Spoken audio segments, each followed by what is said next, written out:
Good morning. तर ना मला आज बनवायची होती पुरणाची पोळी.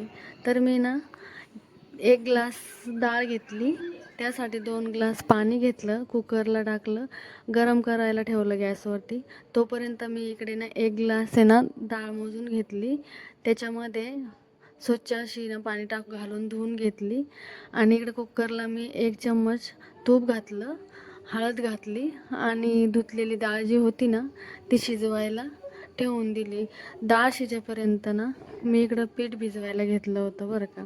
असं पीठ ना एकदम जितकं आपण मीठ घालून मळून घेतलं ना तितकी पोळी छान लागते बरं का. जितकी आपण मऊ मऊ मळून घेतलं ना पीठ, तितकी पोळी ना खूप छान नरम नरम होते.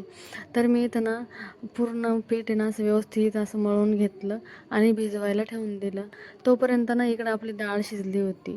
तर डाळ शिजली, डाळ मी काढून घेतली. त्यासाठी मी ना 1 ग्लास डाळीसाठी मी अर्धा ग्लास गूळ घेतला, मोजून घेतला आणि ना व्यवस्थित पूर्ण असा मिक्स करून घेतला.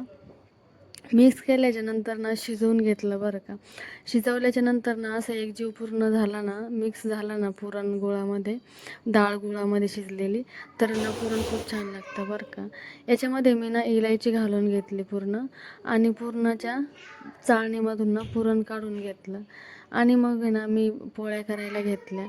आणि ना त्याच्यासोबत मी आज ना सार, आणि सार म्हणजे आमच्या इकडे ना आमटीला सार म्हणतात बरं का.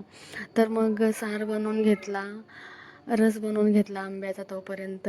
आणि ना भज्याचं पीठ ना भिजत घातलेलं होतं. तर मग मी इकडं पोळ्या करायला घेतल्या आणि मस्त अशा ना पोळ्या करून घेतल्या.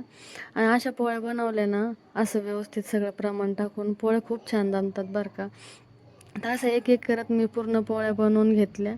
आणि अशा पोळ्या बनवल्या ना अशा मस्त नरम पण होत्या आणि टम्म फुगतं बरं का.